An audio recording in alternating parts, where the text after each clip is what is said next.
শিশু রামিসা ধর্ষণ ও হত্যা মামলায় আসামি সোহেল রানা ও তার স্ত্রী স্বপ্নাকে মৃত্যুদণ্ড দিয়েছে আদালত। ঢাকা মহানগর শিশু সহিংসতা দমন ট্রাইব্যুনালের বিচারক মাসরুর সালিকিন আজ এই রায় ঘোষণা করেন। সোহেল রানাকে ৫ লাখ টাকা ও স্বপ্নাকে ২ লাখ টাকা জরিমানা করেছে আদালত। এই দুই আসামির অপরাধ সংশোধনযোগ্য নয় বলে রায় উল্লেখ করেছেন বিচারক। রায় ঘোষণার আগে আসামি সোহেল রানা তার স্ত্রী স্বপ্না আক্তারকে আদালতে তোলা হয়। ৮ বছরের শিশু রামিসা ১৯ মে রাজধানীর পল্লবীতে ধর্ষণ ও হত্যার শিকার হয়। ঘটনায় ১৯ দিনের মাথায় আজ রায় ঘোষণা হলো।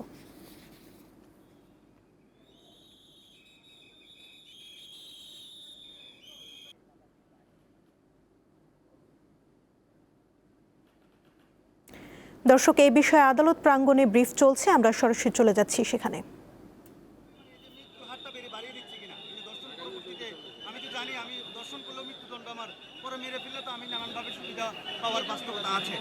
এই জায়গায় আপনি এটাকে মনে করেন কিনা যে আইনটাকে এই যে দুইটা একসাথেই অপরাধ করার জন্য কোনো ধরনের ইনসাইট বা প্ররোচনা দিচ্ছে কিনা আসামিদেরকে?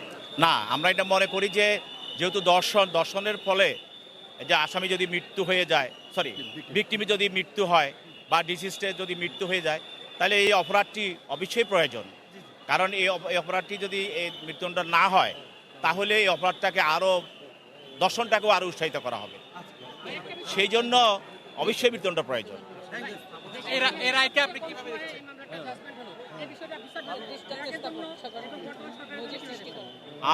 আপনি বলি যে এই ঘটনা আমাদের জানা মতে বাংলাদেশের ইতিহাসে যে নৃশংস ঘটনাগুলোর মধ্যে অন্যতম, এবং এই ঘটনা এই যে রামিসার ধর্ষণ এবং যে হত্যা, এই ঘটনাটি যেমন জনগণকে, দেশের মানুষকে যেমনভাবে আন্দোলিত করেছে এবং মানুষ এটা উদ্বেগ প্রকাশ করেছে, এবং সরকারও সেইভাবে কঠিনভাবে সিদ্ধান্ত নিয়েছে এবং যেন এই মামলাটির বিচার হয়, দৃষ্টান্তমূলক বিচার হয়।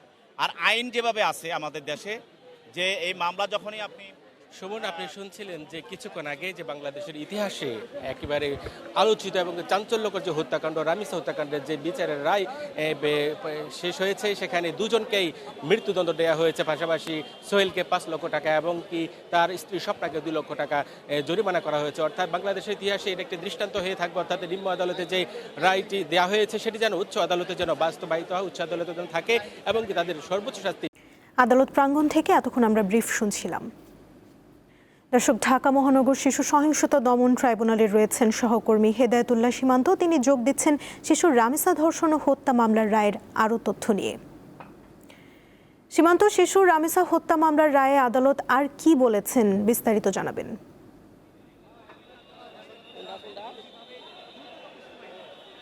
শোভনা, আমি যেমনটি বলছিলাম কিছুক্ষণ আগে, যে বাংলাদেশের ইতিহাসে এত দ্রুত সময়ে যে বিচারের রায় শেষ হয়েছে সেই নিম্ন আদালতে, সেটি হচ্ছে রামিসা হত্যা মামলার রায়।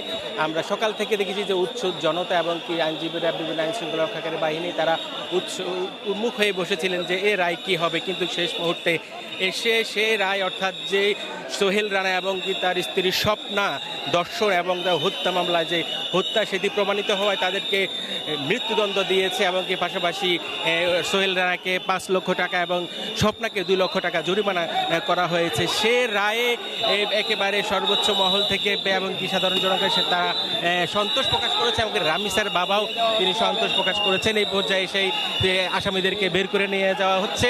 অর্থাৎ যে রায় মানুষের এই মাত্র ১৯ দিনের মাথায় ৪ কার্য দিবসের মধ্যে এ রায় তারা দেশের মানুষ দেখেছে নিম্ন আদালতে, সেই রায় উচ্চ আদালতেও যেন সেই বিষয়টিও মানুষ চাচ্ছেন যে এই রায় যেন উচ্চ আদালতে বাস্তবায়ন হয় এবং কি সেটি একই থাকে। অর্থাৎ বাংলাদেশের ইতিহাসে যে শিশুদের যে শিশু নির্যাতনের যে চিত্র, সেই চিত্র যেন আর মানুষ না দেখে। অর্থাৎ রামিসার মতো আর কোনো যেন শিশু যেন হত্যা শিকার না হয়, ধর্ষণের শিকার না হয়, এ রায় একটা দৃষ্টান্ত হয়ে থাকবে বলে বিভিন্ন আইনজীবীরা জানিয়েছেন।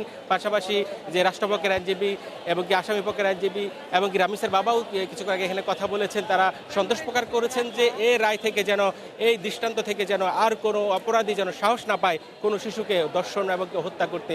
সেই বিষয়টি নিশ্চিত করার জন্য বাংলাদেশের সুবনা, আপনি জানেন যে সরকারের পক্ষ থেকে কিন্তু এই রায় নিয়ে বলেছেন যে সর্ব কম সময়ের মধ্যে সেই রাজ্য কার্যকর করা হবে।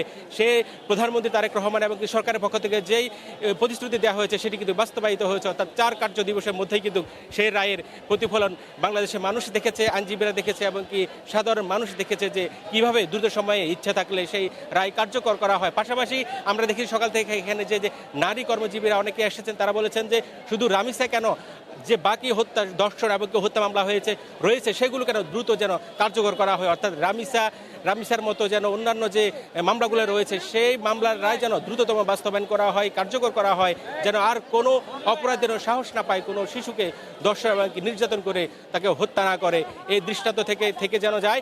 পাশাপাশি এই রায় যেন দ্রুত সময়ে বাস্তবায়ন হয় এবং পাশাপাশি উচ্চ আদালতে আপিলের করে উচ্চ আদালতে যেন সেই রায় এবং কি ফাঁসি যেন কার্যকর হয়, পাশাপাশি এই রায় যেন বাস্তবায়িত হয় সেই বিষয়ে সবাই আহ্বান জানিয়েছেন, রাষ্ট্রপক্ষ থেকে আহ্বান জানিয়েছেন। তারা বলছেন যে এই রায় বাংলাদেশের ইতিহাসে একটা দৃষ্টান্ত হয়ে থাকবে অল্প সময়ের মধ্যে যে রায় দেওয়া হয়েছে।